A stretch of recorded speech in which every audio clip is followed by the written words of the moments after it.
In order to close out his comedy tour this year, conservative talk show host and entrepreneur Glenn Beck decided to turn the world of media on its head again, considering it's been well over a year since he launched his independent network, GBTV, now the Blaze TV.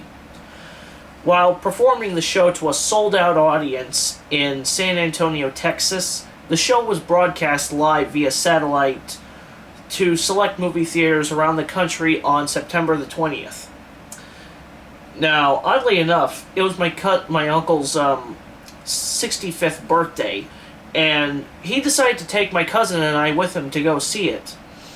And to be honest, I wanted to see it mainly for the fact that, one, I'm a huge fan of Glenn's radio program, and two, I was hoping that his partners in crime, Pat and Stu, would have their own set. Now, for those of you who decided to stay home instead of going to see the show, I'll lay it down for you. There are two halves to the show. There's the comedy half, and what I like to call the Professor Beck half. The comedy half was a mock-up presidential debate between Glenn as the candidate that a lot of us wish had been the nominee this past election cycle, and the incumbent liberal president portrayed by a guy named Brian Sack. Now, Glenn was the guy who said all the stuff that, quite frankly, most of us wish Mitt Romney would just grow some balls and had just told us the truth about. You know, Brian was the guy we know Barack Obama is. The guy who lies and tells us that we need more government and higher taxes, which we don't. Moderating the debate were two guys from the BS of A whose names I can only remember as Matt and Jack. Playing the basic spineless left-wing media moderators from the New York Times, that's New York Slimes for my fellow Mark Levin listeners, and CNN. They were the guys you expect to moderate a debate, or they were the guys who basically, you know what's really going on in their head as they're moderating it. You know, showing complete distaste towards the candidate who's got his head and his ass wired correctly, and while going glossy-eyed and orgasmic over the, every time the president opens his mouth. Now, I don't know if Brian was making any of his stuff up or if he was just working on a set of notes, but he played the part of our Marxist-in-chief a little too perfectly. You know, some of my favorite lines from the sketch included, before the debate officially started, Brian looked out in front of him and said, "I was under the impression there was going to be a teleprompter up here."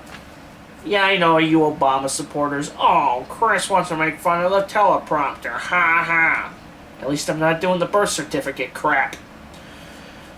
Now, at some point in the show, I can't remember if it was Brian or one of the moderators who made a comment that ended up with them thinking the flags hanging from the candidates' podiums were supposed to be the Cuban flag. But after the comment was made, Glenn just looked down awkwardly at it and said, "It's the Texas flag."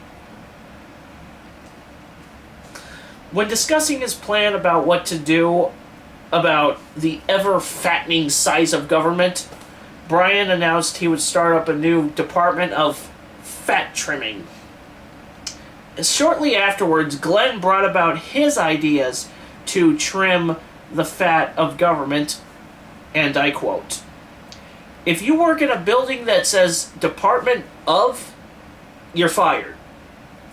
If you're tunneling sea turtles, you're fired.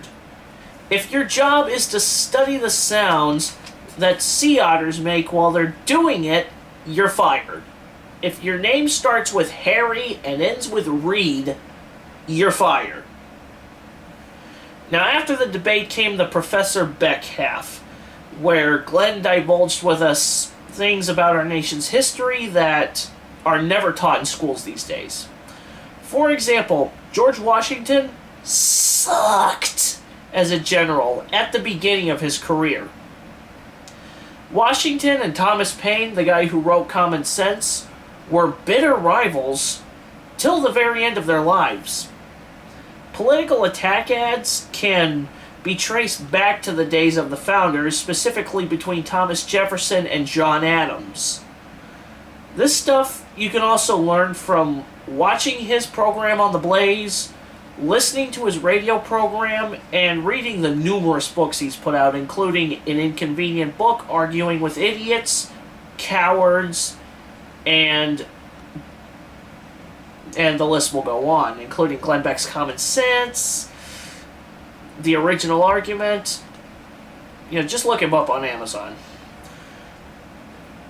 To be quite honest, he sounded a lot like the minister of the church I go to.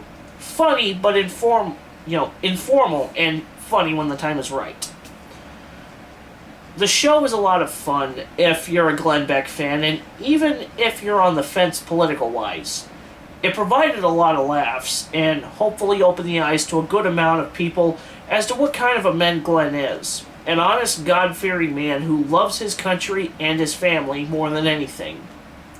For those of you who wish to see Glenn Beck's network, tune in to the Blaze TV on Dish Network. I think it's on channel 212, which makes it a good notch or two above those douchebags at MSDNC.